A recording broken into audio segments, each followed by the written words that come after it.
அவன் இன்று வீட்டுக்கு மிகவும் தாமதமாக வந்தான். அதனால் அவன் அம்மா கோபத்தில் இருந்தார். 29 வயதான டிஎஸ்பி அசான் ஷா ஒரு முழுமையான ஆண்மையுள்ள அழகு காட்சி. தனது பதவியாலும் அழகாலும் முழு குடும்பத்திலும் மிகவும் பிரபலமானவன். மிகுந்த பிடிவாதியும் கோபமும் கடுமையும் கொண்டவன். ஆனால் அம்மாவை அதிகமாக நேசித்தவன். அவருக்காக தன் உயிரையும் கொடுக்கும் அளவுக்கு. சாரி அம்மா. ஜான், இன்று ஒரு வழக்கில் சிக்கிவிட்டேன். அடுத்த முறை கவனமாக இருப்பேன். அசான், இன்று உன் புப்பு வர வேண்டியிருந்தது.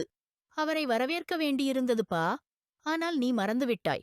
தெரியுமா, இளமையான மகளுடன் தனியாக நகரத்திலிருந்து கிராமம் வருகிறார்கள்.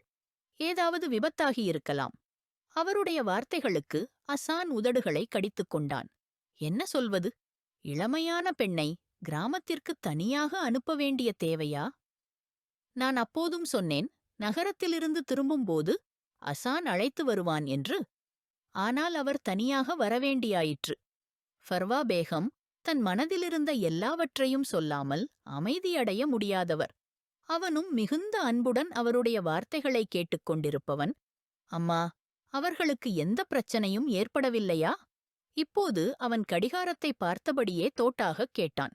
இல்ல, ஷீதி இருக்கிறார் அல்லவா? வழியில் சந்தித்துக் கொண்டு வந்துவிட்டார். நல்லவரும் நேர்மையுள்ள பையனும்தான். ஷீதி என்பது அவர்களுடைய பழைய வேலைக்காரி சகியாவின் மகன். நகரத்தில் படிக்கச் செல்பவன். தினமும் நகரம் மற்றும் கிராமம் இடையே பயணம் செய்பவன். ஷீதியுடன் அசானின் நட்பும் சிறப்பாகவே இருந்தது.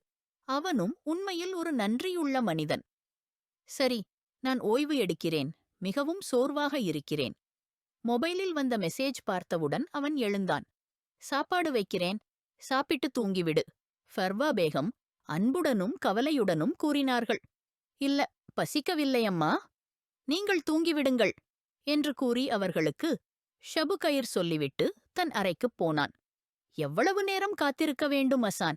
இப்போது காலையாவது எடு என்ற அர்ச்சாவின் மெசேஜ் பார்த்தவுடன் அவன் அந்த வருகிற அழைப்பை பார்த்து சிரித்தான். அழைப்பை ஏற்று காதில் வைத்தவுடன் கவனமின்றி முன்னோக்கி சென்றான். அப்போது ஒரு பெண் உடலுடன் மோதி விழுந்துவிடாமல் காப்பாற்றுவதற்காக அவளுடைய முதுகில் கை வைக்க அவளை தன் மார்பில் அடக்கிக் கொண்டான். மோத்தல் திடீரெனவும் கடுமையாகவும் இருந்தது. தானியாவின் 14 தபக் ஒளிர்ந்துவிட்டன.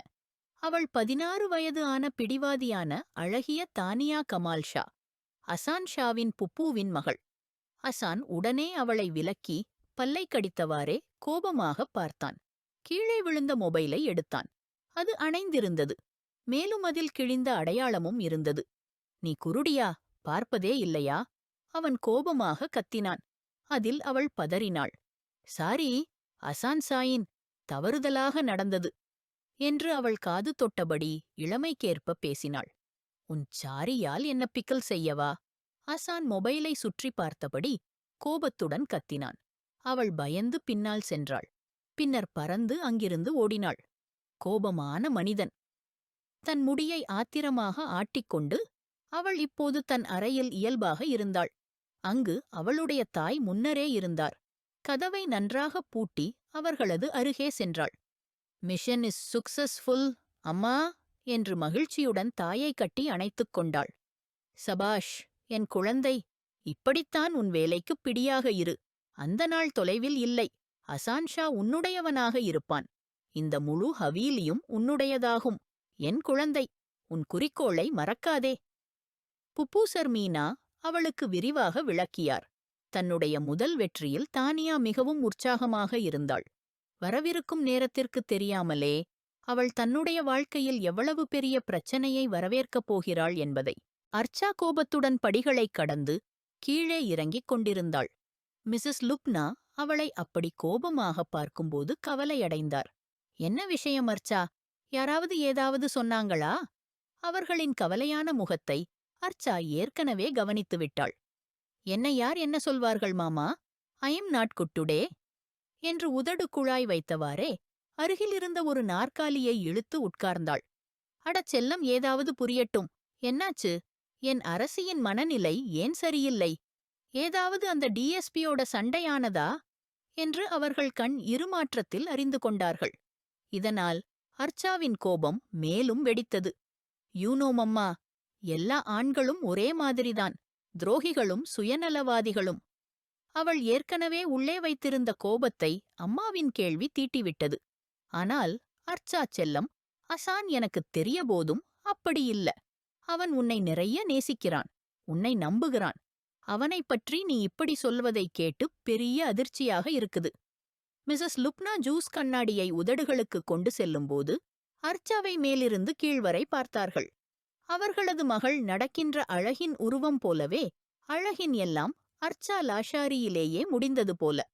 இப்படி இருக்கும்போது அந்த ஜமீன்தார் டிஎஸ்பி அசான் ஷா அவர்களது மகளின் மீது பைத்தியமாகியிருப்பது அவர்களுக்கு மகிழ்ச்சியே. ஒரே ஒரு கிராமமல்ல, 2 கிராமங்களுக்கும் வாரிசான அவன். அவர்களது மகள் அந்த டிஎஸ்பியின் அன்புக்குரியவள். செல்லம், உனக்கு ஏதோ தவறான புரிதல் வந்திருக்கும். அசான் அப்படி இல்ல. மிஸ்ஸஸ் லுப்னா மகளிடம் நிதானமாக பேசினார். வாட் எவர் மாமா, ஐம் கோயிங் கொஸ்ஸா என்று கியாறு கோபத்தில் எழுந்தவாறே காலை உணவு செய்யாமல் போய்விட்டாள். அதே நேரத்தில் அவர்களது தோழி தூபாவிற்கு இன்று கிட்டி பார்ட்டிக்காக அழைக்கவே அவருக்கு கால் செய்து கொண்டிருந்தார்கள். அசான் படிகளைக் கடந்து கீழே இறங்கிக் கொண்டிருந்தான். மற்ற எல்லோரும் காலை உணவுக்குச் சேரில் இருந்தனர். அசலாமு அலைக்கும் அபாசாயின் என்றவாறே அவன் தனது அபாவை ஒரு நிமிடம் பார்த்தவாறே மொபைலை ஜேபில் வைக்க வைத்தான். நேற்று இரவில் ஏற்பட்ட மோதலுக்குப் பிறகு அந்த மொபைல் வேலை செய்யவில்லை. அசலாமு அலைக்கும் பப்பு என்றவாறே சர்மீனா பீகம் அவனுடைய பார்வைக்குள் வந்துவிட்டார். அவர்களது அந்த அறிமுகமற்ற மகளும் அசான் ஷாவின் பார்வையில் அவர் முட்டாள்தான். இன்று அசான் ஷாவின் மனநிலை மிகவும் மோசமாக இருந்தது. அதை ரமீஸ் ஷாவும் உணர்ந்துவிட்டார். வலைக்கும் அசலாம் பீட்டா, குஷ் ரஹோ, ஆபாத் ரஹோ. பப்பு அவருக்கு துவாக்கள் சொன்னார்கள். தானியா அசானை ஒரு திருட்டுப் பார்வையில் பார்த்தவாறே மீண்டும் தனது காலை உணவிற்கு சாய்ந்தாள். என்ன விஷயம் பீட்டா, இன்று ஏதோ அமைதியாக இருக்கிறாய் போல? ரமீஸ் ஷாவின் கேள்வியில் அசான் ஷா தலை தூக்கி பார்த்தான். இல்லையபா, அப்படி எதுவும் இல்லை. சற்றே உடம்பு சரியில்லை. மம்மா, எனக்கு ஜூஸ் என்றவாறே அவன் தனது அபாவிடம் நிதானமாக பதிலளித்து புறப்பட்டு ஃபர்வா பீகத்திடம் பார்த்தான். ஃபர்வா பீகம் தானியாவை பார்த்தார். தானி பீட்டா, அந்த ஜூஸை இங்க கொண்டு வா. இல்ல, நீ அந்த ஜூஸை ஒரு கண்ணாடியில் ஊற்றி அசானுக்கு கொடு. ஃபர்வா பீகம் தானியாவிடம் சொன்னார்கள். இதனால் அசானின் நெற்றியில் வளைவுகள் தோன்றின. தானியா உடனே தனது இடத்திலிருந்து எழுந்து கண்ணாடியில் ஜூஸ் ஊற்றியவாறே அசானின் பக்கம் சென்றாள். அசான் கண்ணாடியை எடுத்தான். ஆனால் அந்த நேரத்தில் தானியாவின் கை அசானின் கையுடன் தொடப்பட்டது. அது அசானுக்கு மிகவும் விசித்திரமாக இருந்தது. தானியா பதற்றத்துடன் மீண்டும் தன் இடத்தில் அமர்ந்துவிட்டாள். ஜூஸ் குடித்துக் கொண்டிருந்த அசானின் பார்வையின் மையம் அந்த 16 வயது சிறுமி தானியாதான். பார்ப்பதற்கு அவள் நிர்பிராயமானவளாக இருந்தாலும் உண்மையில் அப்படியில்ல. ஜூஸ் முடித்தவுடன் அவன் எழுந்தான். எல்லோரிடமும் அல்லாஹ் ஹாஃபிஸ் சொல்லிவிட்டு தன் நகர காவல் நிலையத்திற்கு புறப்பட்டான். தானியா அசான் ஷாவின் பார்வையால் மிகவும் குழப்பமடைந்து விட்டாள். அவன் தன்னிடம் எப்படி பார்த்தான் என்பதைக் கண்டு தானியாவுக்கு தோன்றியதுதான் செய்த குற்றம் அசான் கண்ணுக்கு பட்டுவிட்டது. ஆனா அவன் போன பிறகு தானியா நிம்மதியாக ஒரு ஆழ்ந்த மூச்சை இழுத்தவாறே சுகரின் கலிமா படித்தாள். அர்ச்சா பல்கலைக்கழகத்தை அடைந்தவுடன் கேட்பக்கம் அசான் ஷா தன் பெரிய கார் எடுத்துக்கொண்டு நின்றிருப்பதைக் கண்டு உள்ளுக்குள் ஒரு கனமான புன்னகை புனைந்தாள். ஆனால் முகத்தில் அதை வெளிக்கொடுக்கவில்லை. தன் காரில் இருந்து இறங்கியவுடன் அசான் ஷா பக்கம் நடந்தாள். அசான் ஷா அர்ச்சாவை தன் பக்கம் வருவதைக் கண்டு முகத்தில் புன்னகையுடன் வந்தான். ராத்திரி முழுக்க என் போன் ஏன் எடுக்கல? இப்போ பல்கலைக்கழகத்துக்கு வந்து மன்னிப்பு கேட்கப் போறியா? அப்படி கேட்டா கேள் டிஎஸ்பி. அர்ச்சா, நவாஸ் லாஷாரி உன்னை மன்னிக்க மாட்டா என்றவாறே தன்னம்பிக்கையுடன் கூறிய அர்ச்சா அசானுக்கு மிகவும் அழகாகத் தோன்றினாள். யாரே என் மொபைல் விழுந்து போனது? ராத்திரி முதல் அது ஆஃப் ஆயிடுச்சு. நீ பாரு, இதுதான் இப்போ ஒழுங்கா சரி செய்ய கொடுக்க போறேன். ஆனா அதுக்கு முன்னாடி நான் நினைச்சேன் எங் அர்ச்சாவை நேர்ல போய் சமாதானம் பண்ணணும். அவளது கையை பிடித்தவாறே அன்புடன் கூறினான். நீ தெரிஞ்சிக்கணும், ராத்திரி முதல் நான் எவ்ளோ டிஸ்டர்ப் ஆனேன்னு. காலை உணவு கூட சாப்பிடல. இப்போ எனக்கு ரொம்ப பசிக்குது. அர்ச்சா தன் கீழ் உதட்டை வெளியில் இழுத்தவாறே ஒரு குழந்தை போலக் கூறினாள். அதுக்காக தானே டிஎஸ்பி இருக்கேன் என்றான்.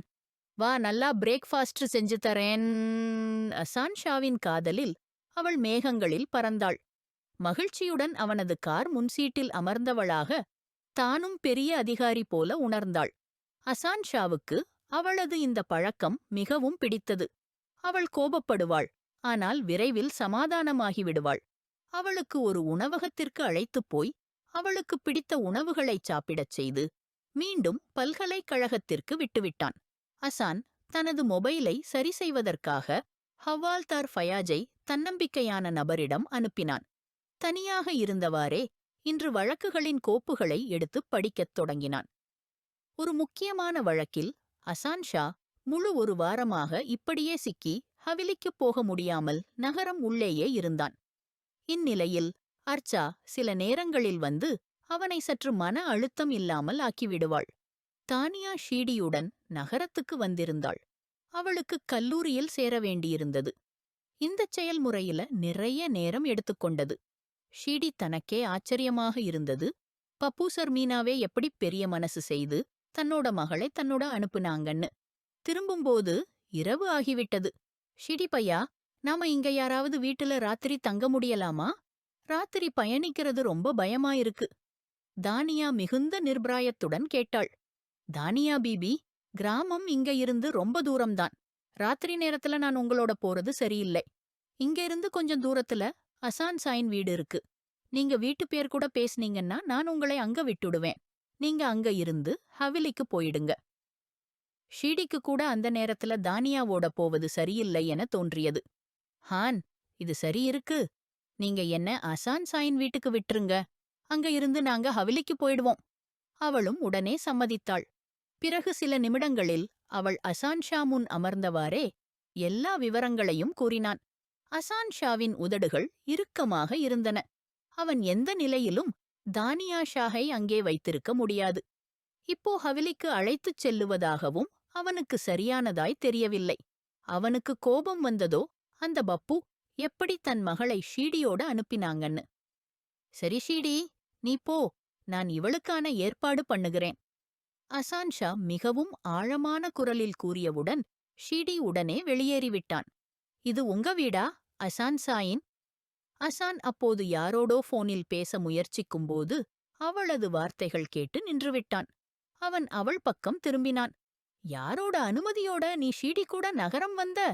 இப்போதும் அவன் அவள் பக்கம் கோபமாக வர அவள் பயந்தவாறே சோஃபாவுக்கு சாய்ந்தாள். அம்மா, அம்மா அனுமதி தந்தாங்க, அசான் சாயின் என்றவாறே அவள் உடனடியாக பதிலளித்தாள். பப்பூயும் எப்படி அனுமதி கொடுத்தாங்க? அவளும் ஒரே ஒரு நாமகரமானுடன். இவர்களுக்கு தரையும் உணர்ச்சி இல்லையா? உங்களை ஷீடி கூட அனுப்பியிருக்கிறார்கள். என்ன ஒரு ஆச்சரியம் என்றவாறே அவன் கண்களை விரித்து சொன்னான். இப்போ அமைதியா இங்கே உட்கார்ந்து கொள். நான் உன் திரும்பிச் செல்ல உரிய ஏற்பாடு செய்யும் வரை என்று அவளை கடுமையாக சொல்லிவிட்டு அவன் தன் தாயுடன் பேச ஆரம்பித்தான். அவர்களோ தானியாவின் நகரத்துக்குச் சென்றதைப் பற்றிய அறியாமையை வெளிப்படுத்தினர். இதனால் அசான் ஷாவுக்கு மேலும் கோபம் வந்தது. அவர் கூறியது இது: அல்லது நீ தானியாவை அழைத்துக் கொண்டு ஹவிலிக்குப் போ, இல்லையெனில் அவளை இங்கேயே உன் அபார்ட்மெண்டில் வைக்கவும்.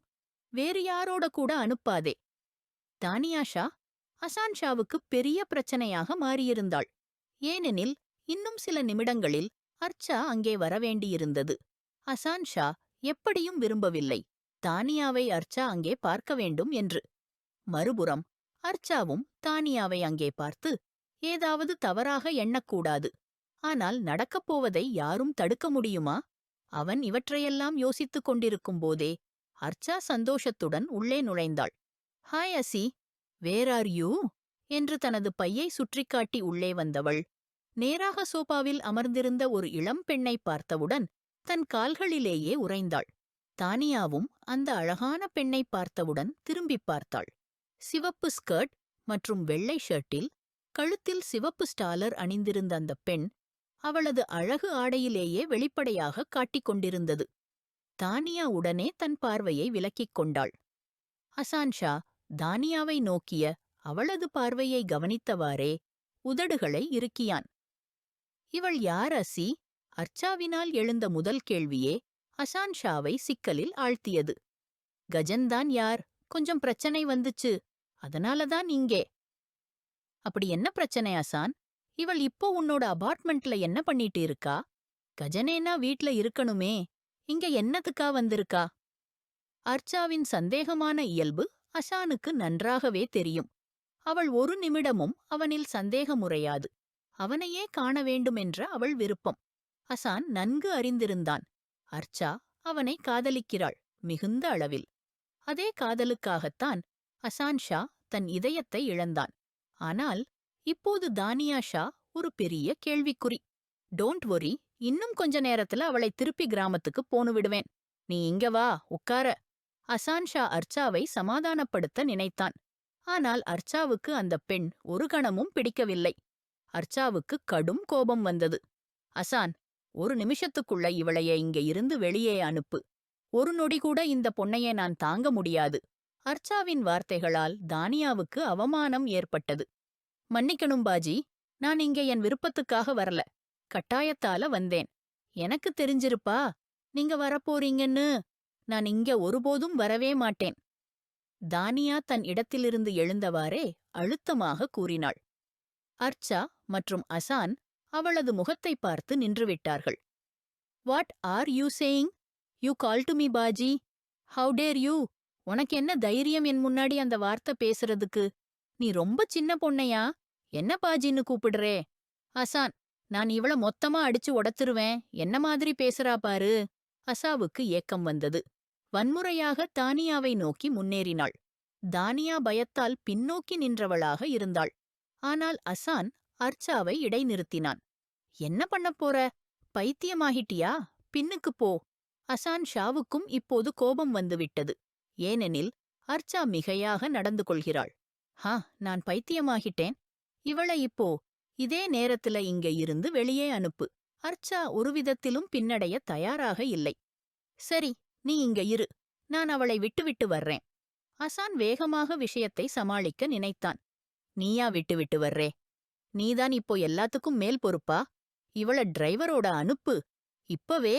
அர்ச்சா கோபத்தோடு கூறினாள். இது முடியாத விஷயம். நான் ஒருபோதும் அவளை ஓட்டுநருடன் அனுப்ப மாட்டேன். அவள் எதுவாக இருந்தாலும் நம் குடும்பத்தின் மரியாதைதான். ஆனால் நான்? குடும்பத்தின் மரியாதையா? My foot? ஒரு பெண்ணை நீ ராத்திரி முழுக்க உன் அபார்ட்மெண்ட்டில வச்சிக்க போறியா? அர்சாவின் வார்த்தைகள் இன்று அசான் ஷாவுக்கு ரொம்ப மோசமான உணர்வை உண்டாக்கின. அவள் பேசும் தடுமாற்றமான விதம் அசான் ஷாவுக்கு ஒருவிதமான கஷ்டத்தை ஏற்படுத்தியது. பசு, இனிமேலாவது உன் வாயிலிருந்து ஒரு தவறான வார்த்தை கூட வரக்கூடாது அர்சா. நீங்க இங்கேயே என்ன காத்திருக்கணும். அப்புறம் நீ. தனியா பக்கம் பார்த்தான். என்னுட வா. அசான் ஷா அவ்வளவு கோபத்துடன் பேசினான். அர்சாவுக்கு பேச தைரியம் கூட வரவில்லை. இங்கே உட்கார்ந்து நான் என்ன செய்வேன்? நானும் போகணும். அர்சா, நான் என்ன சொன்னேன்? அசான் அவளது பேச்சை துணித்து அவளின் பக்கம் திரும்பினான். இங்கேயே என்னை காத்திரு. நான் அவளை விட்டுவிட்டு வந்துவிடுவேன். இன்னமும் அந்த ஜெல்ஃப்ட் குளிர்ந்த சப்தம். கட்டாயமாக அர்சா அங்கேயே உட்கார வேண்டிய நிலை ஏற்பட்டது. அவன் தனியாவுடன் வீட்டை விட்டு வெளியேறினான். தனியாவின் கண்களில் கண்ணீர் நிரம்பியது. அதிகமான அவமானம் வந்தபோதும் அவள் மௌனமாக இருந்தாள். அவள் எல்லாம் மௌனமானவளே இல்லை. ஆனாலும் யாராவது ஒன்றை பெறணும் என்றால் சற்றேனும் இழக்க வேண்டும். அதிகமாக எதையாவது பெறணும் என்றால் சிறிது இழப்பும் பரவாயில்லை என்பதால்தான் இன்று அவள் அமைதியாக இருந்தாள். பெரும் நேரம் கடந்துவிட்டது. தனியா இன்னும் வீட்டுக்கு வரவில்லை. பப்பு சர்மீனா மிகவும் கவலைப்பட்டிருந்தாள். ஆனால் ஃபர்வா பிகம் அவளிடம் சற்று கோபமாகவே இருந்தார். சர்மீனா, ஷீடிக்குடன் அவளை அனுப்பக்கூடாதா? இது ரொம்ப தவறாயிற்று. அவள் ஒரு இளங்கனிவிழி மங்கையா இருக்கிறாள். நீ தனியா ஒரு ஆணுடன் அனுப்பிவிட்டு இப்போது கவலைப்படுகிறாயா? பாப்பா, எனக்கு உடம்பு சரியில்லை. ஆனால் அவள் சொன்னாள், இன்று அட்மிஷன் கடைசி நாள் என. அதனால்தான் அனுப்பிவிட்டேன். பரவாயில்ல, கவலைப்படாதீங்க. எனக்கு ஆசானுடன் பேச்சு நடந்தது. அவன் அவளை அழைத்து ஹவீலிக்கே வருகிறான். ஃபர்வாபிகம் அவர்களுக்கு நிம்மதி அளித்தார். நீங்க உண்மையாக சொல்றீங்களா? சர்மீனாவின் முகத்தில் சந்தோஷம் பரவிவிட்டது. அல்லாஹ் பாக்குக்கு நன்றி, என் பெண் பாதுகாப்பாக இருக்கிறாள். எனக்கு அசான் பையனிடம் முழுமையான நம்பிக்கை இருக்கிறது. அவன் தனியாவை பாதுகாப்பாக ஹவீலிக்கு கொண்டு வந்து விடுவான். அந்த வார்த்தைகளுக்கு ஃபர்வாபிகம் அங்கீகாரம் தெரிவித்தார். காரில் முழுமையான சப்தமற்ற நிலை. இருவரும் ஒருவரையொருவர் பார்த்து ஒரு வார்த்தையும் பேசவில்லை. தனியாவின் கண்களில் கண்ணீர் இருந்தது. ஆனால் அசானின் முகத்தில் கடுமையான கண்ணோட்டம். இருவரும் உள்ளடக்கமான போராட்டத்தில் சிக்கியிருந்தனர். ஹவீலி இன்னும் தூரம்தான்.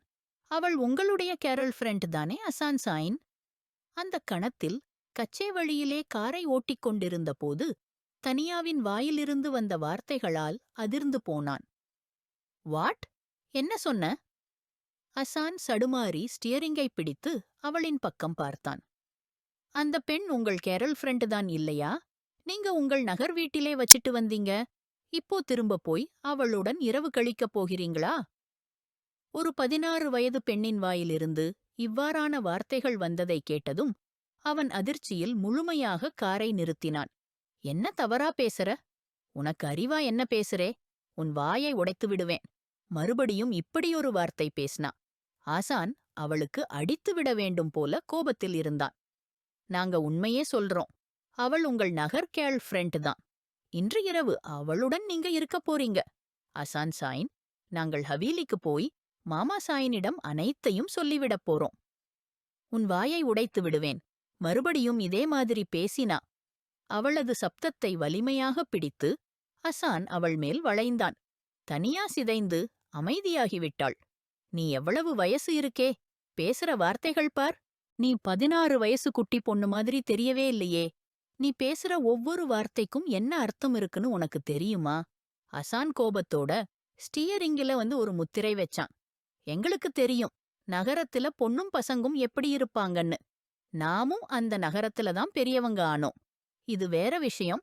இப்போ எங்கள அம்மா சாயின் ஹவிலிக்கு கொண்டு வந்துட்டாங்க. கண்ணீரை துடைத்துக் கொண்டவள் தானியாக அவனுக்கு எல்லாமே விளக்கமா சொன்னா. உன்ன மாதிரி நட்புன்னு தான் வெடிக்குது. உன் பேச்சு கேட்டு தெரிஞ்சிருச்சு உன் கெட்ட வழக்கங்கள.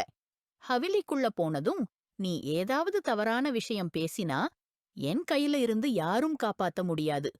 காரை மீண்டும் ஸ்டார்ட் பண்ணினவன் அவளுக்கு கடுப்பாக எச்சரிக்கையும் விட்டுட்டு தலைய ஆட்டுனான். தானியா கண்ணீர் தொடச்சிட்டு அவன வேடிக்கையாக பார்த்தா. ஆனா இந்த முறை எதுவுமே சொல்லல. அசான் காரை ஒரு முறை, இருமுறை, 3 முறை ஸ்டார்ட் பண்ணினான். ஆனா ஸ்டார்ட் ஆகல. அவன் கீழே இறங்கி காரை பார்த்தான். என்ஜின் ரொம்ப சூடாகிடுச்சு. அப்படியே அசானோட தலையும். இப்போ கூட அந்த கிராமத்துக்கு ரொம்ப தூரமா இருந்தாங்க. இந்த சாலைதான் நகரத்தையும் கிராமத்தையும் இணைக்கிறது. எதிரெதிர்ப்பாக எந்த வீடும் கடையும் கண்ணுக்குத் தெரியல. ஒரு பக்கத்துல புரட்டுப் புலங்களும் இன்னொரு பக்கத்துல மரக்கூட்டமும் தான். அசான் காரின் ஃபண்ட கோபத்தோட மூடிட்டு அதுக்கு மேல ஒரு முத்திரை போட்டான். என்ன கொடுமை இது? திரும்ப கார் எடுக்க முயற்சி பண்ணினான். ஆனா இந்த முறையும் ஸ்டார்ட் ஆகல. அவன் சீட்டுல சாய்ந்துகிட்டு யோசிச்சுக்கிட்டு இருந்தான். அப்போதுதான் அவனோட மொபைல்ல அர்ச்சா கால் பண்ணினா. தானியாவை ஒரு பார்வை பார்த்தான். அவள் ஜன்னல் கூட பக்கத்த பார்த்துக்கிட்டு இருந்தா. அடுத்த நிமிஷம் டாஷ்போர்டிலிருந்து மொபைலை எடுத்து கால் ரிசீவ் பண்ணினான். எங்க இருக்கா அசி? அவளோட முதல் கேள்விதான். அசான் நல்லா தெரிஞ்சவனுக்கு இது வழக்கமான கேள்வி. வழியில தான் இருக்கேன், கவலைப்படாத, சீக்கிரம் வந்துட்டுவேன். அப்படி சொன்னதும் தானியாவுக்கு தெரிஞ்சிருச்சு யாரோட பேசறானுன்னு. நம்மிடம் சொல்றான் ஒண்ணும் இல்லன்னு. ஆனா இவளு கூட பேசுறப்போ வேற மாதிரி. நம்ம ஹவேலிக்கு போய் விட்டா பாரு என்ன பண்றோம்னு. அவள் உள்ளுக்குள்ளேயே ரிவெஞ்ச் பிளான் பண்ணிக்கிட்டா. ஆனா அவளுக்கு தெரியல மேல இருக்கிறவன் என்ன பிளான் பண்ணிக்கிட்டு இருக்கான். அசான் கால் முடிச்சிட்டு ஒரு முறை கையை முறைக்கார ஸ்டார்ட் பண்ணினான். இந்த முறையாவது ஸ்டார்ட் ஆனது. நன்றி அல்லாஹ். ஆனா அவன் காரை மெதுவா நகர்த்துறதுக்கு முன்னாடி அவனோட கார பக்கத்துல ஒரு கார் நின்னது. அது மலிக் ஆர்பாஸ் ஓட்டுற கார். அசானோட முகத்துல கோபம் தெரிஞ்சது. அவன் ஒரு கெட்ட பையன். இந்த நேரமும் அவன் ஒரு செக்யூரிட்டி கார்ட்டோட வந்திருந்தான். அவன் கார்ல இருந்து இறங்கி நேரா அசான் கார் பக்கம் வந்தான். முகத்தை மூடு, அசான் தானியாவை பார்த்து கோபத்தோட சொல்லினான். வெளியே யாரோ வர்றது தெரியறப்பவே அவள் முகத்த மாடியோட மூடிட்டா. மலிக் ஆர்பாஸ் நெருங்கியதும் அசான் காரிலிருந்து இறங்கினான். என்ன சார்? ஏதாவது பிரச்சனை? உதவி வேணுமா? நாங்க இருக்கோம். மலிக் ஆர்பாஸ் காரில் உள்ள அந்த சின்ன அழகிய பசங்க பக்கம் பார்க்கணும்னு முயற்சி பண்ணினான். ஆனா அசான் அவனுக்கே முன்னாலே உருக்குறியா தடை கட்டினான். வேணாம் மலிக் சார், அசான் ஷா யாருடவும் உதவி வேண்டி கேட்க மாட்டான். நீங்க உங்கள் வழியில போங்க, நாங்க நம்ம வழியில போறோம். அசான் முகத்தில கோபம், வார்த்தைகளில் தீ. மலிக் அர்பாஸ் சும்மா தலைய ஆட்டிட்டு பின்வாங்கினான். அசான் ஷா காரில் ஏறி ஸ்டார்ட் பண்ணினான். சீக்கிரமா அங்கிருந்து கிளம்பினான். அந்த நேரத்துல அவன் மனசுல அர்ச்சா அப்படின்பதே இல்லை. மலிக் அர்பாஸ் பார்த்த பார்வை மட்டும் தானியாவை நோக்கி வந்தது. அந்த பார்வை பார்த்ததும் அசான் ஷா உடம்புல முழுக்க தீ வெடிச்சது. ஹவிலிக்கு வந்ததும் காரை நிறுத்தி அவளோட கை பிடிச்சுக்கிட்டு உள்ளே கூட்டினான். எல்லாரும் அவரை எதிர்பார்த்துக் கொண்டே விழிக்கிறது. இதக்கா பாருங்க, இனிமேல் நானே சொல்லலனா இவள் ஹவிலிக்குள்ள இருந்து வெளியே வரக்கூடாது. யாருடனும் மாட்டும் ஆண்களுடன் வெளியே போகக்கூடாது. என்னை விட மோசமானவன் யாரும் இருக்க மாட்டான் என்று அசான் ஷா இவ்வளவு கடுமையான சத்தத்தில் முழங்கினான். அந்த ஹவிலியின் சுவரும் அடித்தளமும் குலுங்கி விடுமாறு. தானியா ஷா தன் தாயின் மார்பில் சாய்ந்து கண்ணீர் விட்டாள். அசான் பையனே, அமைதியாக இரு. அவள் ஒரு பச்சை குழந்தைதான். கொஞ்சம் பெரியவளாகிவிட்டால் சீராகி விடுவாள் என்று ரமீஸ் ஷா அசான் ஷாவை சாந்தப்படுத்த முயன்றார். எப்படி சீராக மாறுவாள் பாபா சாயின்? அப்புறம் பப்பா, உங்களுக்கு இவ்வளவு பெரிய மனசா? நீங்கள் ஒரு நபரல்லாத ஆணுடன் அவளை நகரத்திற்கு அனுப்பிவிட்டீர்கள். இது முதல் மற்றும் கடைசி தடவையாகத்தான் நான் விட்டுவிடுகிறேன். அடுத்த முறை இப்படி பிழை ஏற்பட்டால் எந்த தயக்கும் இருக்காது. அவன் கோபத்துடன் கூறிக்கொண்டு தனது அறைக்குப் புறப்பட்டான். சர்மீனா அக்கா, கவனமாக இருங்கள். அவள் ஒரு பெண். ஏதேனும் தவறு நடந்தால் யார் பொறுப்பு? நம்மால் பாக்க முடியாது. இருந்திருந்தால் எதைச் செய்வது? ஷிடி, ஒரு நல்ல பையன் என்பதற்கு நன்றி சொல்லுங்கள். எங்காவது வேறே எடுத்துச் சென்றிருந்தால் நம்மால் என்ன செய்ய முடியும்? மன்னிக்கணும் அண்ணா, தவறு நடந்துவிட்டது. இனிமேல் கவனிக்கிறேன் என்று சர்மீனா உடனே தன் தவறை ஒப்புக்கொண்டு தானியாவை அழைத்துக்கொண்டு அறைக்குள் சென்றுவிட்டார். என் எண்ணம் என்னவென்றால், சாயின், நீங்கள் இப்போது ஒரு முடிவை எடுக்க வேண்டும். பெர்வா பீகம் தன் கணவரின் கவலையுள்ள முகத்தை பார்த்தவாறு கூறினாள். நானும் அதையே நினைக்கிறேன். சர்மீனா அடத்தில் பிறகு குழந்தையுடன் இங்கு வந்துவிட்டது நல்ல விஷயம்தான். இல்லையென்றால் நகரத்தில் நிலைமைகள் எப்படியிருப்பதை யாரும் மறுக்க முடியாது. எப்படி கொண்டுவராமல் இருப்பேன்? அவள் நம்முடைய பொறுப்பு. இந்த ஹவிலியின் மரியாதை இங்கு கொண்டுவரவில்லையென்றால் எங்கே கொண்டு செல்வேன்? பெர்வா பீகம் சற்றே கடுமையாக கூறினாள். ஆமாம், நீங்கள் சரியே கூறுகிறீர்கள். என்னால் புரியவில்லை. அசான் ஷாவிடம் எப்படி பேசுவது? அவர் சிந்தனையுடன் பேசினார். என்ன பேச வேண்டியது சாயின்? அவரிடம் சொல்லுங்கள். அந்த பெண் அவரின் பாசங்களிலிருந்தே நிக்காஹானவள். அவருக்கு முழு உரிமை உண்டு. நிக்காஹ் நடந்தது போல் இப்போது ருக்ஷதி நடக்கட்டும். அசான் ஷா தானே அதன் பொறுப்பை ஏற்கட்டும். பெர்வா பீகத்தின் வார்த்தைகள் அவன் படிகள் இறங்கும்போது செவியற்பட்டன. அவன் நம்ப முடியாமல் நின்றான். அந்த பெண் அவன் பார்க்கவே விரும்பாதவள் அவன் பாசத்தில் நிக்காஹானவளா? சிறுவயதில் எப்போதோ நிக்காஹ் நடந்ததா? அவனுக்கு ஒன்றும் ஞாபகமில்லை. இது உறுதியாக தன் பெற்றோர் அவனை சிக்கிக்கொள்ள செய்துவிட்டார்கள் என்பதைத்தான் அவன் நம்பினான். எதுவும் பேசாமல் தன் அறைக்குப் போய்விட்டான். அவன் மனதிற்கு எந்த ஒரு சிந்தனை, விவேகம் எதுவும் வேலை செய்யவில்லை. மறுபுறம் எவ்வளவு அழைத்தும் பதிலளிக்காமல் இருந்ததால் அர்ச்சா அவனுக்கு கோபத்துடன் மெசேஜ் அனுப்பிக் கொண்டே வீட்டிற்குப் புறப்பட்டாள். அசான் ஷாவிடம் தற்போது பதிலளிக்க எதுவும் இல்லை. அவனது மனதில் ஒரு விஷயம் மட்டுமே சுழன்று கொண்டிருந்தது. தானியா ஷா, அவன் சிறுவயது நிக்காஹ் மனைவியா? இப்போது இந்த உறவிலிருந்து எப்படி தப்பிக்கலாம் என்பதே அவன் யோசனை. ஏனெனில் அவன் வாழ்க்கையில் அர்ச்சாவுக்கான இடத்தை தானியாவிற்கு ஒருபோதும் தரமாட்டான். அவன் என்னென்ன யோசித்தாலும் அவனுக்குத் தெரியவில்லை. காலை வரும்போதே அவன் மனைவி அவனுக்கு பெரிய பிரச்சனை உருவாக்கப் போகிறாள். அசான் ஷா, எங்களுக்கு உண்மை மட்டும் வேண்டும். எங்களிடம் இதைச் சொல்லுங்கள். தானியா சொல்வது உண்மையா? நேற்று நகரத்தில் உங்கள் அடியிலே யாராவது பெண் இருந்தாரா? அவரது பாபா சாயின் கேட்ட வார்த்தைகளுக்கு அவன் தன்னையே தரையில் அடிக்கிறான் போல உணர்ந்தான்.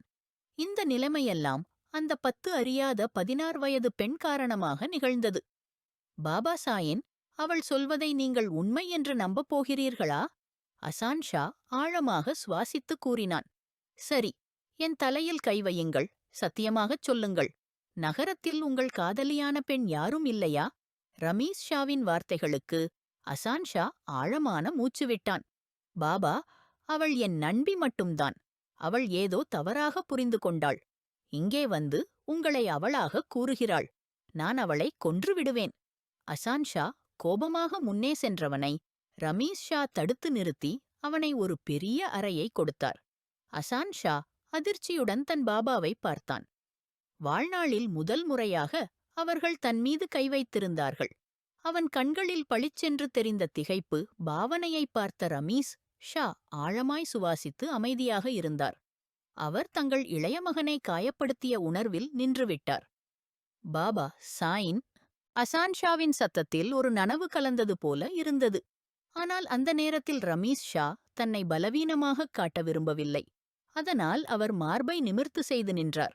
அசான் ஷா, இன்று ஒரு விஷயத்தை தெளிவுபடுத்த விரும்புகிறேன். தானியா ஷா, உன் மணந்த மனைவி, இன்னும் 2 வருடங்களில் அவள் 18வது வயதடைந்தவுடன் உன்னுடன் விடைபெறும். ஆனால் ஒரு விஷயம் காதுகள் திறந்து கேள்.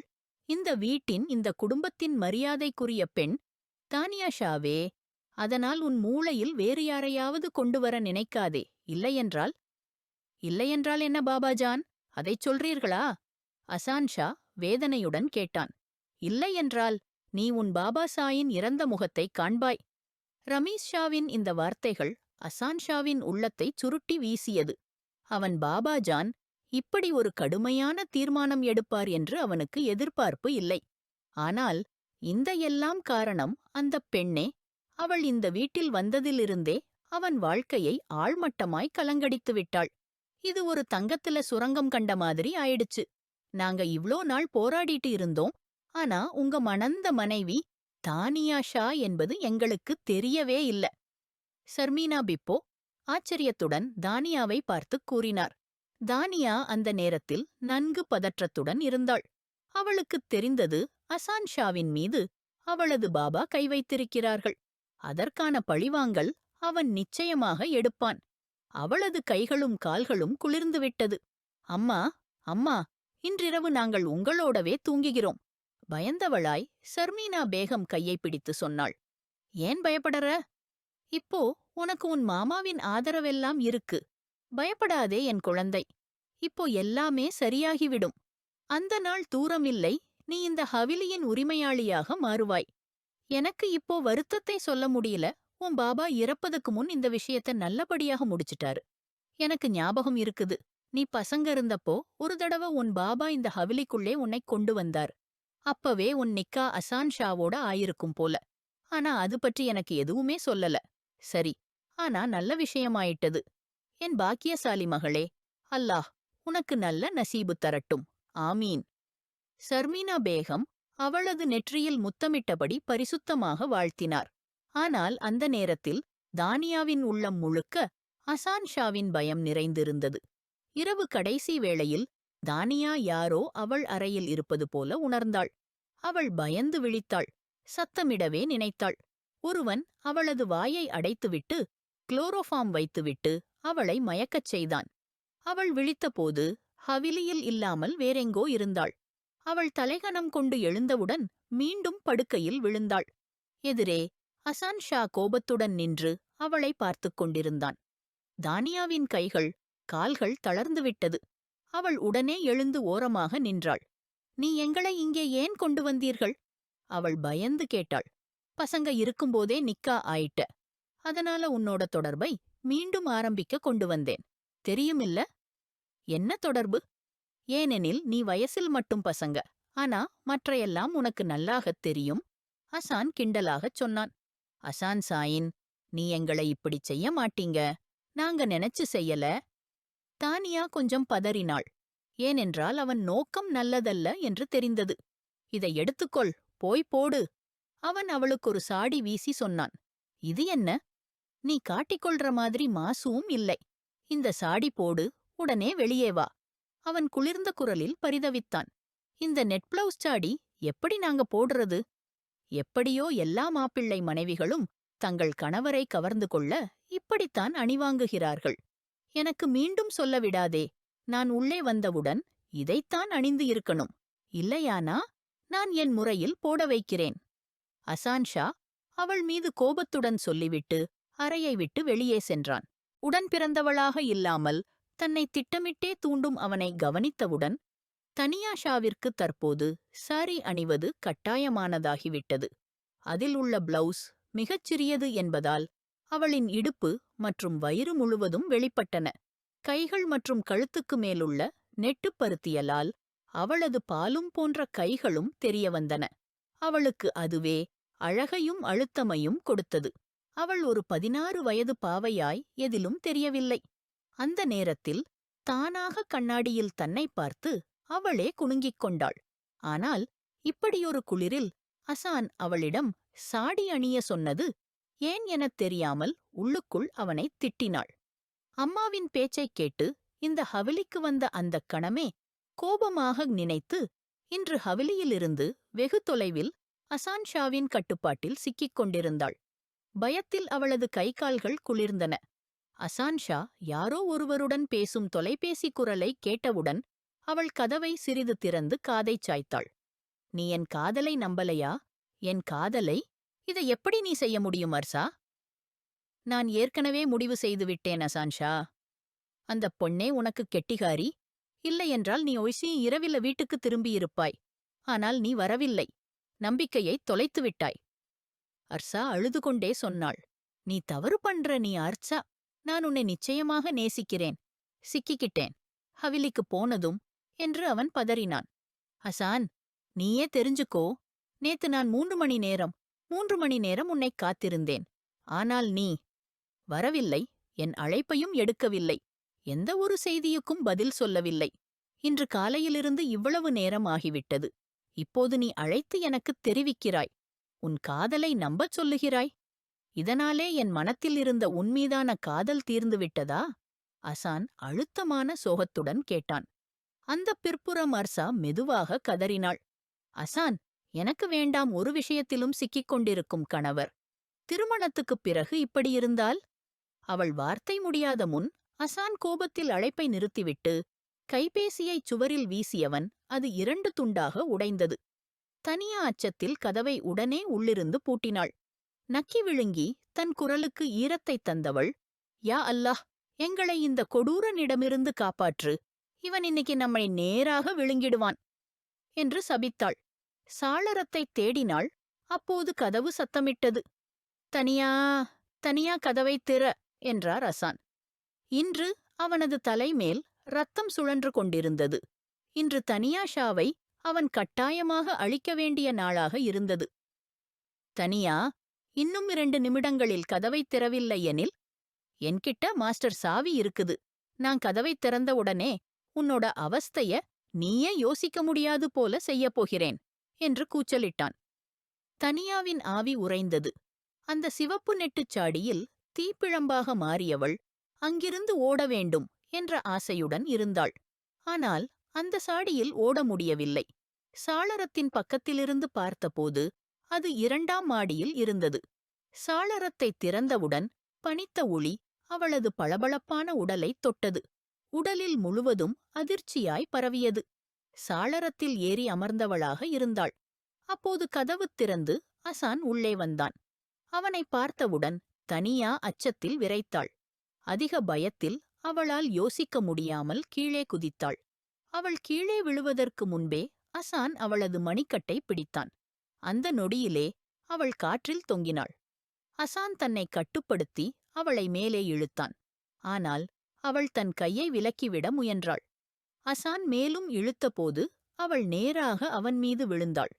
அவள் எழுவது முன் அவன் அவளது இடுப்பைப் பற்றி பின்னால் இழுத்தான். அவள் பயத்தில் தன் தலை நிமிர்ந்து அவன் முகத்தை பார்த்தாள். அவள் ஒரு சிறு மேல் எழுச்சியிலேயே அவளது அழகிய நிறமுள்ள உடல் அவன் பார்வையில் சிக்கியது. அசான் உதட்டை கடித்தவாறு அவளை வலுவாக தள்ளிவிட்டான். அவள் தரையிலே தூரம் தூக்கி எறியப்பட்டாள். அசான் தனது இடத்தில் இருந்து எழுந்தான். உன்னாலா இங்கிருந்து ஓட முயற்சி செய்யும் தைரியம் வந்தது? தனது சட்டையைக் கழட்டி வெறித்தழுக்கிக் கொண்டவாறு பக்கத்தில் தூக்கி எறிந்தான். தனியா பதறி பின்னோக்கி நகர்ந்தாள். பின்னால் சென்று சுவரைத் தாக்கினாள். அவளது சேலையின் பல்லு கீழே விழுந்தது. அவளது அப்பாவித்தனமும் மென்மையும் தெளிவாக தெரிந்தது. ஆனால் அவளுக்கு தன் அந்த வடிவம் பற்றி எந்த உணர்வும் இல்லை. தயவு செய்து அசான் சாயீன், எங்களை விடுங்க, அவள் பதற்றத்துடன் சொன்னாள். ஆனால் அது அசானின் கோபத்தை மேலும் தீவிரமாக்கியது. விடணுமா? இப்போதான் உனக்கு என்ன நடக்கப் போகுதுன்னு தெரியுமா? அவன் கோபமாக சொல்லி அவளது பக்கம் நடந்தான். வேண்டாம், தயவு செஞ்சு எதுவும் செய்யாதீங்க. அவள் அழக்க ஆரம்பித்தாள். இதுதான் உனக்கு சிக்கல். நீ அப்பா சாயினிட்டம்தான் என் தோழி பத்தி சொன்னதால்தான். இல்லையன்னா அவளும் இப்போ என் பக்கம் இருந்திருப்பா. இப்போ என் கோபத்தையே நீ ஏற்கணும். அசான்ஷாவின் கண்களில் தெரிந்த அதீத கோபத்தை பார்த்து தனியாவின் உள்ளம் பீதியடைந்தது. அவள் திரும்ப முயற்சி செய்யும் முன் அவன் அவளை கைத்தொட்டு பிடித்து படுக்கையிலே உட்காரச் செய்தான். அவள் அச்சத்தோடு அசானை பார்த்துக் கொண்டிருந்தாள். தயவு செய்து எங்களை விட்டுவிடுங்க. உங்களால் கைகூப்பி மன்னிப்பு கேட்கிறேன். தயவு செய்து. அவள் கைகளை இணைத்து கதறினாள். அவளுக்கு வேறு வழியே எதுவும் இல்லை. மன்னிப்பு கேட்பதைத் தவிர. அவளது சிதறிய நிலையை பார்த்து அசான் ஆழ்ந்த மூச்செடுத்து தன் முகத்தை மார்த்தான். நீ இன்னும் 16 வயசுதான். அதனால்தான் இப்போ உன்னை விட்டு வைக்கிறேன். ஆனா நினைச்சுக்கோ, நீ பண்ணத நான் மறக்கப் போறதில்ல. எவனையும் மறக்க விடப் போறதில்லை. அவன் மெதுவான ஆனா கடுமையான குரலில் சொன்னான். காலை ஹவேலிக்குப் போய் எல்லாருக்கும் சொல்லணும். நாம இருவரும் ஒரே இரவை கழிச்சோம். அது என்ன அர்த்தம் தெரியுமா உனக்கு? அவன் இழிவாக முகம் சிரித்து சொன்னான். நீ ஒரு புத்திசாலித்தனமும் காட்டினா. இன்றுக்கு நடக்காதது நாளைக்கு நடக்காமல் இருக்காது. புரிஞ்சுதா? எச்சரித்துவிட்டு அசான் அவள் அறையிலிருந்து வெளியேறினான். அவளது சேலையின் பல்லுவை திருத்திக் கொண்டு அவள் அழுது கொண்டிருந்தாள். இன்று அவளுக்கு அசானிடமிருந்து அதீத பயம் ஏற்பட்டது. அந்த அளவுக்கு ஹவீலியிலிருந்து தாயுடன் வெளியேற வேண்டுமென்ற எண்ணம் மனதில் உறுதி பெற்றது. அவளுக்கு அந்த சொத்து தேவையில்லை, அந்த வீடு தேவையில்லை. ஏனெனில் இவை எல்லாவற்றுக்குமே மாற்றாக அசான் ஷா போன்ற ஒருவரை தாங்க வேண்டிய நிலைக்கு வரவே முடியாது. அந்த இரவு முழுவதும் அவள் அவ்வேளை எண்ணங்கள், பயம் மற்றும் குழப்பத்தில் முழுமையாக தொலைந்திருந்தாள். காலையில் விடியற்காலையில் அவன் திரும்ப அறைக்குள் வந்தபோது தனியா மறுபடியும் பதறினாள். எழு, குளிச்சிட்டு வா, உடனே. நாம இப்போவே ஹவீலிக்கு புறப்படணும். அவன் கண்ணாடிக்குப் பக்கத்தில் நின்று தலைமுடியைச் சீவிக் கொண்டிருந்தான். குளிச்சிட்டா? ஆனா ஏன்? அவள் அதிர்ச்சியுடன் கேட்டதும் உடனே அமைதியாயிற்று. இந்த சேலையை நீ சூட்டிக்கிட்டது இல்ல. அதையே வேறொரு முறை கட்டிக்கொண்டு வெளியே வா, உடனே. அவன் வெறுப்புடன் கூறினான். வாயை கழுவிக்கலாமா? ரொம்ப குளிராயிருக்கு. குளிச்சா பரவாயில்ல, தண்ணீர்ல உறைந்து போவோமே. ஒரு பக்கம் அசான் ஷா, இன்னொரு பக்கம் குளியல். இரண்டும் அவளுக்கு பெரும் சோதனையாக இருந்தது. அசான் வாசனையை மேசையில் வைக்கும்போது அவளது பக்கம் வந்தான். அமைதியாக போய் குளிச்சுடு. இல்லன்னா குளிக்க வேண்டிய காரணத்தை நான் சொல்லிட்டு வந்தா அழுதுடுவ. அவன் மர்மமான வார்த்தைகளால் அவளை பதற வைத்தான். உடனே தனியா வீணான நேரம் இழிக்காமல் குளியலறைக்குள் சென்று கதவை பூட்டிவிட்டாள். நிக்கிறது 10 நிமிஷம்தான். உடனே வெளியே வா. அசானின் குரல் கேட்டு அவள் விரைவில் குளித்துக் கொண்டு வந்தாள். 10 நிமிடங்களுக்குப் பிறகு அவள் நடுங்கும் நிலையில் வெளியே வந்தாள். அவளது உடலின் மீது சேலை உறைந்திருந்தது. அவளது பெண்மை முழுமையாக வெளிப்பட்டிருந்தது. அது 16 வயதுக்கு முற்றிலும் மிஞ்சியதாக இருந்தது. அசான் ஒரே கணத்தில் மீண்டும் அவளது வயதைப் பற்றி சந்தேகமாகினான். ஆனால் அனைவரும் பொய் சொல்லக்கூடும். ஆனால் அவளது அபா சாயீன் அல்ல. அவரும் அவளது வயதை 16 என்றே கூறியிருந்தார். அவள் அவனது அருகில் வந்தவுடன் அவன் சற்றும் பதறிவிட்டான். அவள் நடுங்கினாள். அவளது பற்கள் கடித்துக் கொண்டிருந்தன. அசானுக்கு ஒரு கணம் தயவு தோன்றியது. ஆனால் நேற்று நடந்ததை நினைத்தவுடன் அந்த தயவு எங்கோ மறைந்துவிட்டது. முடியை ஏன் உலர வைக்கவில்லையா? அவளது நீண்ட முடிகள் குழம்பியதைக் கண்டு கோபமாக அவன் சொன்னான். அடுத்த நிமிஷமே அவள் திடீரென்று தும்மியது. அதுவே அசானுக்கு கடும் கோபத்தைத் தூண்டியது. வாய் மூடிக்கொள், எல்மினரிடு பெண், அவளிடம் கோபமாகச் சொன்னான். நீ என்னை இப்படி... அவன் சொல்கிற போதே மீண்டும் அவள் தும்மினாள். வா, என்னுடன். அவள் கையை பிடித்துக்கொண்டு அவள் அறையிலிருந்து வெளியே கொண்டு வந்தான். ஆனால் அவள் அணிந்த சாடி அவளது உடலை முழுமையாக மின்னலாக வெளிப்படுத்தியது. அதனால் அவளுக்கு தன் ஜாக்கெட்டை அணிவிக்க அவன் கட்டாயமாகினான். தனியா நன்றி கூறினாள். ஏனெனில் சற்றேனும் குளிரிலிருந்து விடுபட்டாள். அவளை காரில் ஏற்றி இப்போது ஹவிலிக்கு சென்று கொண்டிருந்தான். ஹவிலியில் உள்ளே வந்தவுடன் அவனது அம்மா, அப்பா, பப்பாவும் அங்கேயே இருந்தார்கள். இது என்ன செயல் அசான்? எங்கே கொண்டு போனாய் அவளை? அவர்கள் கேட்டனர். எங்கள் சிட்டி வீட்டுக்கு. இரவு முழுவதும் அங்கேதான் இருந்தோம். எங்களுக்கிடையே நேரமும் செலவானது. இதன் அர்த்தம் இப்போது நீங்கள் அவளது ருக்சதியை தர வேண்டும் என்று கூறும்போது அசான் அர்த்தமுள்ள நிழலில் சொன்னான். இது அவன் அபாவுக்கு குளிர்ந்த தண்ணீரை ஊற்றியது. அவள் இன்னும் 18வது வயதில் இல்லை என்பதை அறிந்தும் இப்படி செய்தாயா? அவருக்கு அதிர்ச்சியடைந்தது. தனியா தன் அம்மாவின் மார்பில் சாய்ந்து அழுகிறாள். நிக்காஃப்க்கு பரிமாணம் ஏதுமில்லை என்றால் ருக்சதிக்கு காத்திருக்க வேண்டியதேன்? அசான் நேரடியாக பதில் சொன்னான். இதற்காக நான் உன்னை மன்னிக்க மாட்டேன். அவள் ஒரு சிறுமி. நீ என்ன நினைத்துக் கொள்கிறாய் உன்னை பற்றி? பாய்சா, அசானை கண்டிக்க வேண்டாம். அவளுக்கு உரிமை உண்டு தனியாவிற்கு. மேலும்தான் அவளது அடையாள அட்டையில் குறைந்த வயதாகவே குறிப்பிடப்பட்டுள்ளது. ஆனால் உண்மையில் அவள் 18 வயது ஆகிவிட்டாள். பாப்பா ஜெர்மினா இந்த உண்மையை வெளிப்படுத்தியதுடன் அனைவரும் அதிர்ச்சியடைந்தனர். அசானின் முகம் கொதிக்கும் புகையாக மாறியது. அவன் அதிர்ச்சியுடன் தனியாவை நோக்கினான். அவளை 16 என்று எண்ணி விலகியிருந்தான். ஆனால் அவள் 18வது வயதுடையவளாக இருக்கிறார். இது உண்மைதானா? ரமீஸ் ஷா கேள்வி எழுப்பினார். தனியாவுக்கு புரியவில்லை. எப்படி தன் அம்மாவை தடுக்கலாம்? ஏனெனில் அவள் எல்லாம் கூறிவிட்டார். ஆமாம்பாய் சா, இதுவே உண்மை. நீங்கள் விரும்பினால் எப்போது வேண்டுமானாலும் தனியாவின் ருக்சதியை நடத்துங்கள். எனக்கு எந்த விரோதமும் இல்லை. ஜெர்மினாவின் வார்த்தைகளால் அசானுக்கு நடுங்கலாகிவிட்டது. அவன் தன் முகத்தைத் திருப்பித் தன் அறைக்கு செல்லத் தொடங்கினான். அப்போது அவனது அபாவின் வார்த்தைகள் கேட்கப்பட்டன. இப்போது ஏற்பட்ட சூழ்நிலைகளால் இன்று கிழக்கே தனியாவின் ருக்சதி செய்ய வேண்டும். அவன் உதடுகளை கடித்துக்கொண்டு எதுவும் கூறாமல் தனது அறைக்குள் சென்றுவிட்டான். கீழே அனைவரும் ருக்சதிக்கான ஏற்பாடுகளில் ஈடுபட்டிருந்தனர். ஒரு பக்கம் தனியாவுக்கு பாடம் புகட்டப் போகிறவன் இப்போதுதான் சிக்கிக் கொண்டான். அவனுக்கு மீண்டும் மீண்டும் தன்னைப் பற்றி கோபம் வந்தது. ஏன் அவளை அழைத்தான்? அழைத்தபின் ஏன் அவளுக்கு உரிய பாடத்தை புகட்டவில்லை? இனிமேலும் பாழாகவில்லை என்றால் என்ன? அவள் இப்போது அவனது வசமாக இருக்கப் போகிறாள். அதுவே பெரிய வெற்றி. நீ ஒருமுறை என் கையில் விழுந்தாலே போதும். தனியா 16ஆம் வயதில் உன்னை இப்படிச் சோதிப்பேன். ஒருவரும் உன்னுடன் முகம் பேச முடியாது என அவள் தன்னைப் பற்றி எண்ணினான். அவள் அப்போது தன் அம்மாவின் மடியில் பயந்து தலை சாய்த்து இருந்தாள். ஜெர்மினா அவரை தொடர்ந்து சமாதானப்படுத்திக் கொண்டு இருந்தார். இப்போது நடந்தவற்றுக்குப் பிறகு ருக்சதி வேண்டியதுதான். நான் விரும்பவில்லை. யாராவது என் மகளின் பெயரை கெடுக்க வேண்டும். ஜெர்மினாவின் வார்த்தைகளால் தனியா ஊளையிட்டாள். அம்மா, ஜான், அவர் எதுவும் செய்யவில்லை.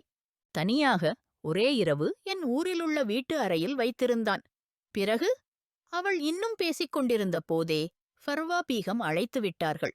அவள் எழுந்து சென்று விட்டாள். தானியா இன்னும் அதே புடவையில் அசானின் கோட் அணிந்திருந்தாள். அன்று இரவில் அவளது வயது குறைவினால் அவள் ஒரு வனவிலங்கிடமிருந்து தப்பியிருந்தாள். ஆனால் இன்று எல்லோரும் சேர்ந்து அதே சிங்கத்தின் முன் அவளை கொடுத்துவிடத் தயாராக இருந்தனர். தானியா உடைந்து அழத் தொடங்கினாள். அந்த நேரத்தில் அவன் ஒரு காயமடைந்த சிங்கம் போல இருந்தான். அவன் தானியாவை பிளந்து கொண்டு விடுவான் என்ற பயம் தவிர வேறொன்றும் இல்லை. எனக்கு திருமணம் வேண்டாம். என்னம்மாவை எப்படி நம்ப வைப்பது? அவள் உள்ளுக்குள்ளே திட்டமிட்டுக் கொண்டிருந்தாள். ஒரு வேலை செய்றேனே, ஓடிடுறேனே என்று. மிகுந்த தைரியத்துடன் அவள் முடிவெடுத்தாள். ஏதேனும் ஒரு இடத்திற்கோ போய்விட வேண்டும். ஆனால் அசானிடமிருந்து தப்பிக்க வேண்டும். அவனுடைய பயம் அவள் மீது முற்றிலும் பிடித்திருந்தது. அதனால்தான் அவள் அரண்மனைக்குள் இருந்தபடியே வெளியே ஓடிச் செல்லத் திட்டமிட்டாள். இது பற்றி அவளது அம்மாவிடம் கூட எதுவும் சொல்லவில்லை. இரவு நேரம் வரைக்கும் அரண்மனை முழுக்க கொண்டாட்டம் இருந்தது. தானியாவை மணப்பெண்ணாக அலங்கரித்தனர். அதிகமான விருந்தினர்களை அழைக்கவில்லை.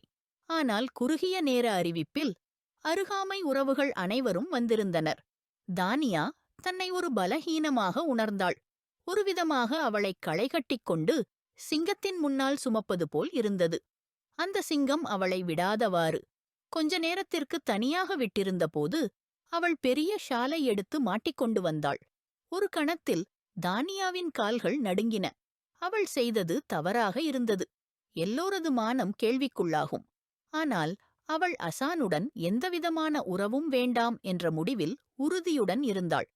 அவன் அவளது பார்வையில் ஒரு கொடிய காட்டு ஓநாய் போல் இருந்தான். இன்று அவன் மீது பல விலங்குகளுடன் ஒப்பிடல் செய்திருந்தாள். தன் தொண்டையை நனைத்து அவள் அமைதியாக பார்வையை தவிர்த்தபடியே அரண்மனை வெளியே சென்றாள். தன் முடிவின் விளைவுகளை அறியாதவளாய் ஒரு பெரிய பயங்கரமான காலடியை எடுத்தாள். அண்ணா! சர்மீனாவின் பதறிய குரல் ரமேஷ் ஷா மற்றும் அசானின் காதில் விழுந்தது. விருந்தினர்களிடம் மன்னிப்புக் கேட்டவாறே அவர்கள் பெண்கள் பகுதிக்குள் சென்றனர். அசான் சில அடிகள் பின்னால் நின்றான். என்னாச்சு சர்மீனா அக்கா, எல்லாம் சரியா? சர்மீனாவின் முகத்தில் பதற்றம் தெளிவாகத் தெரிந்தது. அவள் அவள் தானியா அறையில் இல்லை சொல்லும்போது அவளது கண்களில் கண்ணீர் வழிந்தது. அசானின் கை முற்றிலும் இறுக்கப்பட்டது. நீ என்ன சொல்றீங்க? உள்ளதிலேயே இருப்பா, ஒழுங்கா தேடுங்க. அவன் பதறியவாறு பதில் சொன்னான். நான் எல்லா இடத்திலையும் பார்த்தேன். சற்று முன்தான் அறையில் இருந்தாள். ஆனால் இப்போ இல்ல. இதைக் கேட்ட ரமேஷ் ஷா தன் மகனை நோக்கி திரும்பி பார்த்தார். அவனது முகத்தில் மிகவும் கொந்தளிப்பான குரூரத்தே காண முடிந்தது. அவன் உடனே அரண்மனை வெளியே சென்று விட்டான். சரி, நீங்களும் யாருக்கும் சொல்றதில்ல. அசான் அவளை கண்டுபிடிச்சுடுவான். ரமேஷ் ஷா தம்பியாரை சமாதானப்படுத்தினார். அவளும் கண்ணீருடன் நடுங்கினாள். தன் மகள் இவ்வளவு பெரிய முடிவெடுப்பாள் என எதிர்பார்க்கவில்லை. இப்போ எதற்கும் பிறகு அசான் அவளுடன் உறவு போகிறானா? ஓடிய பெண்ணை யார் ஏற்கிறார்கள்? அவள் மீது கடும் கோபம் வரத் தொடங்கியது. தானியா எந்தவித திசையும் தீர்மானிக்காமல் ஓடினாள். அவளுக்கு தேவையானது ஒரே ஒன்று, அசானிடமிருந்து தூரம். யாருக்கும் இது தெரியாமலே அந்த செய்தி மலைக் அர்பாஸ் வரை சென்றது. அவனும் கிராமத்தில் சுற்றிக் கொண்டிருந்த போது அவளைக் கண்டான். முழுவதும் ஷாலில் மூடிக்கொண்டிருந்தாள்.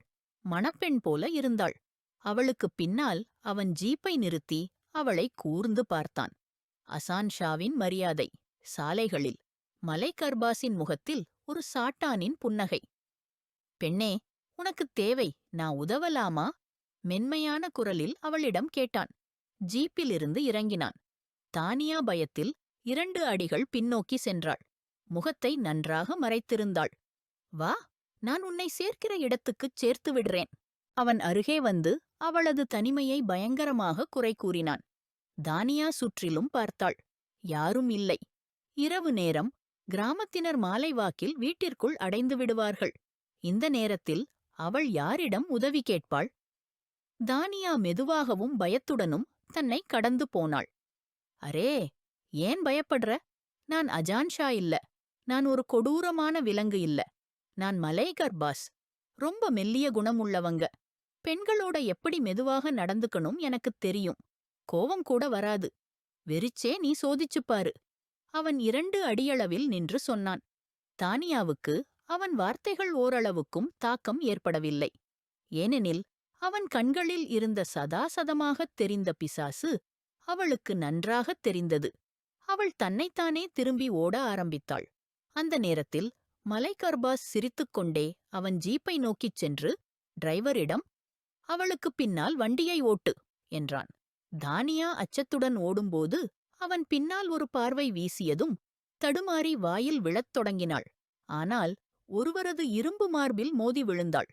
அந்த ஆண் அவளைத் தன் கைகளில் தாங்கி விழுவதை தடுக்கக் கண்டான். பின்னால் மலைக் அர்பாஸ் வண்டி நிறுத்தப்பட்டு முன்னால் இரத்தக் கண்களுடன் அஜான் ஷா நின்றிருந்தான். அஜானைக் கண்டதும் அர்பாஸ் டிரைவரிடம் வண்டியை திருப்பச் சொன்னான்.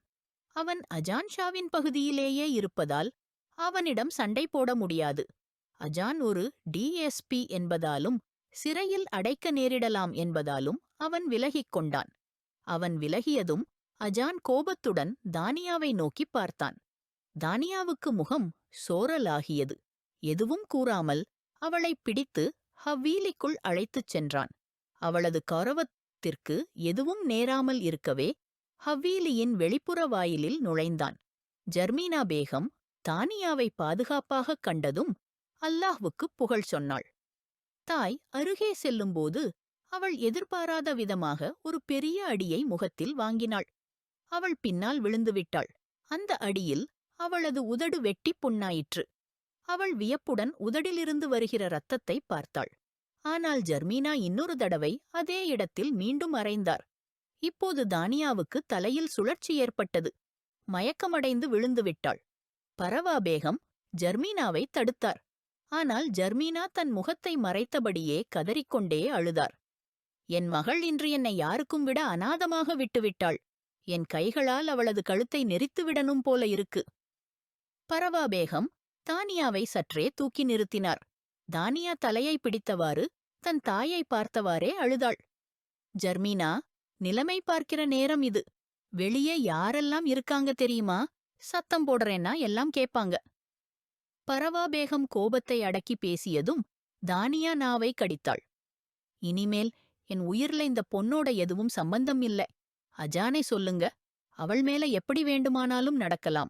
கல்யாண நாளே ஹவீலியிலிருந்து ஓடினால் அது என் ஒழுக்கத்தில் குறைச்சல் இருக்கு என்பதற்கான சான்றுதான். நல்ல அம்மாவாக இருக்க முடியலை நான். அம்மா, தானியா திடுக்கிட்டு தாயை நோக்க சென்றாள். என்னடா, என்னை நெருங்கக்கூடாதே. தொட்டா நானே மரணம் வரைக்கும் சாபமிடுவேன் என்று ஜர்மீனா முகத்தை திருப்பிக் கொண்டார். பரவா பேகம் நேரத்தை பார்த்து தானியாவுக்கு புடவை போர்த்தி வெளியே அழைத்துச் சென்றார். அங்கு குடும்பத்துப் பெண்கள் இருந்தனர். சிறிது நேரத்தில் அவளது உடல்நலக் குறைபாடாகக் கூறி அவளை ஒரு வேலைக்காரியுடன் அஜான்ஷாவின் அறைக்குள் அனுப்பினார்கள். அங்கு திருமண மண்டபம் தயாராக இருந்தது. தானியாவுக்கு மீண்டும் உடம்பில் சளிவிட்டது. அவள் ஹவ்வீலியிலிருந்து தப்பிக்க முயற்சித்ததும் மீண்டும் அதே சிறையில் விழுந்ததற்கு பயம்பட ஆரம்பித்தாள். அவளது மூச்சு காற்றே இல்லாதபடியே நின்றது. அவன் மீண்டும் வந்துவிட்டானோ என்ற பயம் ஆசானின் உள்ளத்தை ஆட்கொண்டு விட்டது. சில நேரத்திற்குப் பிறகு கதவு திறக்கப்பட்டது. உள்ளே வந்தவன் அசானே. கதவுக்கு பூட்டு போடும் சத்தம் கேட்டதும் முகமூடி இடப்பட்டிருந்த அந்த இளம்பெண் தன் இதயம் தொண்டையில் பறந்துவிடும் போல உணர்ந்தாள். அவளது முழு உடலிலும் நடுக்கம் ஏற்பட்டுவிட்டது. அசான் தன் வெஸ்ட்கோட்டை கழற்றி ஒரு பக்கமாக வீசிவிட்டான். அடுத்த நிமிடம் அவன் சட்டைதானும் கழற்றி தூக்கி எறிந்தான். அவன் உள்ளத்தில் தீவிரமான கோபம் இருந்தது. மலிக் அர்பாஸ் அவனது மரியாதையை தெருக்களில் இழிவுபடுத்திவிட்டான். நன்றாக இருந்தது அவன் தனியாவை தொடவில்லையே. இல்லையென்றால் அவன் மலிக் அர்பாஸுடன் அந்த பெண்ணையும் அழித்துவிட்டிருப்பான். அவன் கோபத்துடன் அவளது முகமூடியை தூக்கினான். அந்த பெண் வெண்மையான துணிபோல் பரிதாபமாக இருந்தாள். அவளது மூச்சே இல்லாதது போல தெரிந்தது. அவளது ஒரு கன்னத்தில் அறைகளின் சுவடுகள் இருந்தன. ஆனால் அவள் மூச்சுப் பெருக்காததைப் பார்த்த அசான் பயத்தில் உறைந்தான். தனியா, தனியா, விழித்துக்கொள். அவளது முகத்தில் அடித்துப் பார்ப்பதன் மூலம் அவளுக்கு உணர்வு திரும்ப வைக்க முயன்றான். அவளது உடலும் குளிர்ந்து கொண்டே இருந்தது. அசானின் பயம் அவளிடம் அவ்வளவு கடுமையாக இருந்தது.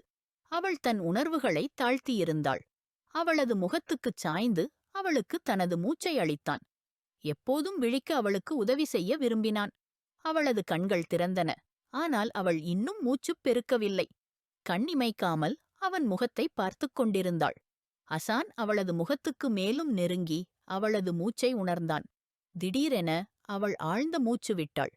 தனியா, உங்கள் கண்களைத் திறந்து கொள்ளுங்கள், அவளது உதடுகளுக்குச் சாய்ந்து மென்மையான குரலில் சொன்னான். அவளது செவிகளில் அவனது வார்த்தைகள் எதிரொலித்தன. அவனது குரலில் வலியுணர்வு இருந்தது. தனியாவின் மூச்சை உணர்ந்ததும் அவனை வலியாக அணைத்துக் கொண்டான். ஓர் தருணத்தில் அவனுக்குத் தோன்றியது தனியாவை இழந்துவிட்டதாக. அவள் அவனிடம் இவ்வளவு பயப்படுவாள் என்று அவனுக்கு எதையும் நம்பிக்கையாகத் தெரியவில்லை. அவளது முகத்தை எதிரில் கொண்டு வந்து அவளது முகத்தை கைகளில் பிடித்து பாசமான முரட்டுத்தனமாக அவளது உதடுகளில் சாய்ந்தான். அவளுக்கு தண்டனை கொடுக்க விரும்பினான்.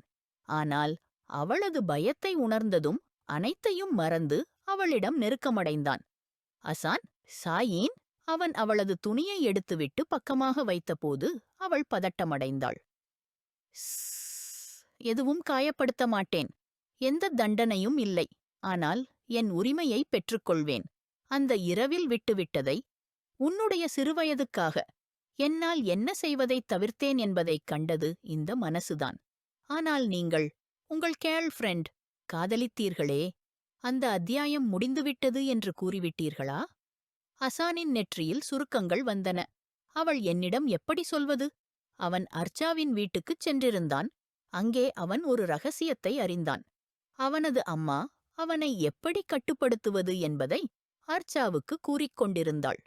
மனதை விட்டுவிட்டு அதிகாரத்தை பிடித்துக் கொள்ளச் சொன்னாள். அர்ச்சாவும் அதே எண்ணத்தில் சென்றுவிட்டாள். அசான் ஷா தனது காதலை அங்கே விட்டுவிட்டான். இவ்வாறு தனியாவிடம் கூற முடியாது. தனது காதலை அபகரிக்க முடியாது. அதனால்தான் அவள் பெற்றோரின் விருப்பமாக தனியாவை தனது இதயத்தில் ஏற்றுக்கொண்டான். ஆனால் தனியா ஓடியதால் அசான் ஷாவின் கோபம் மீண்டும் வந்துவிட்டது. ஆனால் இப்போது அது அடங்கிவிட்டது. எனக்கு பயமாக இருக்கிறது. தனியாவின் சிறு இதயம் பதறியது. பயப்பட வேண்டும். அவன் அவளது இரு கைகளையும் தனது விரல்களால் பிடித்து பாசமாக அவளது உதடுகளில் சாய்ந்தான். தனியாவின் எதிர்ப்பு அழிந்து போனது. இரவு இருளும் வலுப்பெற்றுக் கொண்டே இருந்தது. மங்கிய வெளிச்சத்தில் அவர்கள் இருவரும் ஒருவருக்கொருவர் அருகிலிருந்து அனைத்து வேதனைகளையும் மறந்து இரண்டும் ஒரே ஆன்மாவாகிவிட்டார்கள். அம்மா, மன்னித்து விடுங்கள். அவள் ஏற்கனவே பலமுறை மன்னிப்புக் கேட்டாள். ஆனால் சர்மீனா மன்னிக்கத் தயாராகவே இல்லை. அசான் சாயின் மன்னித்து விட்டாரே, ஆனால் நீங்கள் ஏன் இல்லை? நேற்று நீங்கள் எனக்கு 2 அறைகள் கொடுத்தீர்கள். அவள் மெதுவாகக் கூறினாள். என்னால் முடிந்திருந்தால் விழியை சிவக்க வைத்திருப்பேன். கோபமாக நெற்றியை சுருக்கினார். பப்போ, நேற்று நீங்கள் தனியாவை அடித்தீர்கள். மீண்டும் அப்படிச் செய்யாதீர்கள். இது என் மனைவி, என் பொறுப்பு. அப்பா, நான் தனியாவை நகரத்திற்குக் கூட்டிச் செல்ல விரும்புகிறேன். அவள் அங்கேயே என்னுடன் இருப்பாள். தனது படிப்பைத் தொடருவாள். அசானின் வார்த்தையில் சர்மீனாவின் கண்களில் கண்ணீர் வந்தது. தனியாவின் கண்களும் பிரகாசித்தன. டிஎஸ்பி உண்மையிலேயே நல்லவர்தான். நான் வீணாகவே பயந்தேன். அன்புடன் அசானை பார்த்தாள். அவன் புன்னகையுடன் கண்களை இறுக்கமாகக் காட்டினான். அதிக மகிழ்ச்சி அடைய வேண்டாம். அங்கே கூட்டிச் செல்கிறேன் என்றால் அந்த புடவையை மீண்டும் அணிந்து எனக்குக் காண்பிக்க வேண்டும். அந்த புடவையை பார்த்தபோது என் கண்களில் மயக்கம் ஏற்பட்டது. அவள் அருகில் சென்று மென்மையான குரலில் சொன்னதும் அவளுக்கு ஒரே கண் சிமிட்டினான். தனியாவின் முகத்தில் வெட்கம் கலந்த புன்னகை பரவியது.